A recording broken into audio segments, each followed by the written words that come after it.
अस्सलाम वालेकुम friends, welcome back to Top Smarties. Drama serial Tera Vaada. Sam जो मारिया का रिश्ता तो ले आई, लेकिन बहुत ही बड़ी शर्त रख दी कि शादी के बाद मारिया का अपने घर वालों से कोई ताल्लुक नहीं होगा। ऐसे में माँ को बहुत गुस्सा आया कि ऐसे कैसे, इसलिए इस रिश्ते के लिए हाँ की ही नहीं बल्कि वक्त मांग लिया। कुछ दिन के बाद हाँ करेंगे। लेकिन मारिया को कोई फर्क नहीं पड़ता, वो तो बिलाल से आज भी शादी करना चाहती है। जब वो लोग चले गए तो अपनी माँ पर भड़कने लगी कि आपने क्यों ये शर्त रखी, क्यों वक्त मांगा, आपको हाँ कर देनी चाहिए थी। वो बहुत गुस्सा होती है और गुस्से में आकर बिलाल को फ़ोन करने लगी कि मैं अभी हाँ करती हूँ इस रिश्ते के लिए। लेकिन अब सारा उसके हाथों से फ़ोन छीन लेती है। क्या कर रही हो, होश में तो हो। बिलाल के अलावा कुछ नज़र क्यों नहीं आ रहा तुम्हें? तुम नहीं जानती कि वो तुम्हें तुम्हारे रिश्तों से दूर कर रहे हैं? ऐसे में वो भला बाद में क्या कुछ नहीं करेंगे? तुम्हें आज ही संभल कर चलना चाहिए और बिलाल के साथ शादी से इनकार करना चाहिए। लेकिन मारिया पर जो इश्क का भूत सवार है वो इनकार कभी नहीं करेगी, बल्कि बिलाल से तो उसकी शादी हो ही जाएगी और इसी शर्त पर होगी कि वो कभी भी अपने घर वालों से नहीं मिल सकती। दूसरी तरफ अली बसित है अपनी माँ के सामने खड़ा हो क्या कि सारा के लिए रिश्ता लेकर जाना है, मेरे साथ चलिए। लेकिन माँ कहने लगी कभी नहीं चाहूँगी, वो हमारे स्टेटस से मैच ही नहीं करती, मैं कभी नहीं चाहूँगी। तो अली कहने लगा मैं उसे प्रपोज कर चुका हूँ, शादी तो मैं उसी से करूँगा। आपने जाना है तो जाइए, वरना मैं खुद ही चला जाऊँगा।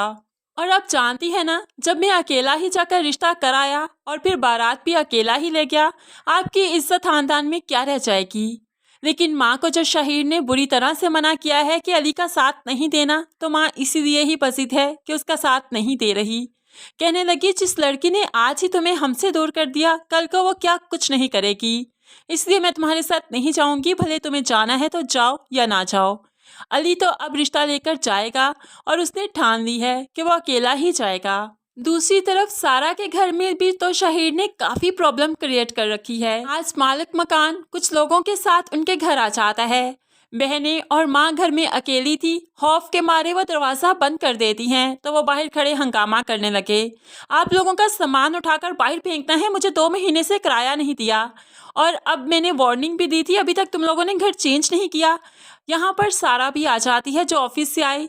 ये सारा तमाशा देखकर परेशान हो गई, लेकिन फिर भी हिम्मत नहीं हारती। इतने मर्दों को देखकर भी वो अकेली औरत उनके सामने खड़ी हो जाती है। तुम लोगों को शर्म नहीं आती? क्या कर रहे हैं आप लोग, मेरे घर वालों को परेशान क्यों कर रहे हैं? तो यहाँ पर मालिक मकान कहने लगा क्या मसला है, मैंने कहा था ना घर खाली करो, क्यों नहीं अभी तक किया। अली भी जो सारा का पीछा करते हुए यहाँ पर आ रहा था अपना रिश्ता लेकर, वो भी अब बुरी तरह से मालिक मकान से लड़ने लगा। जैसे तैसे करके वो इन लोगों को यहाँ से चलता करेगा, लेकिन बाद में वो अभी तक रिश्ते की बात नहीं करेगा, क्योंकि सारा और उसकी फैमिली काफ़ी डिस्टर्ब है। आहिस्ता ही आहिस्ता अली को मालूम पड़ जाएगा कि ये सब कुछ शहीर कर रहा है उसका अपना भाई। फिर वो सारा से काफ़ी शर्मिंदा होगा। लेकिन सारा जो आज के वाक़ये से काफ़ी खौफजदा हो चुकी है, डर चुकी है, इसलिए जल्द अज जल्द वो भी ये घर चेंज कर लेगी। लेकिन अली सारा को किसी भी वक्त अकेला नहीं छोड़ेगा। वो घर चेंज करेगी तो अली एक घर लेकर इनके नाम लगवा देगा, जो कि इनका अपना होगा। अब ये किराए के घर में नहीं रहेंगे। माँ तो कागजात देखकर बहुत खुश हो जाएगी और अब वो चाहती है कि सारा और अली की वाकई शादी हो जाए। इतना अमीर दामाद मिलेगा तो इनके दिन तो वाकई ही फिर जाएंगे।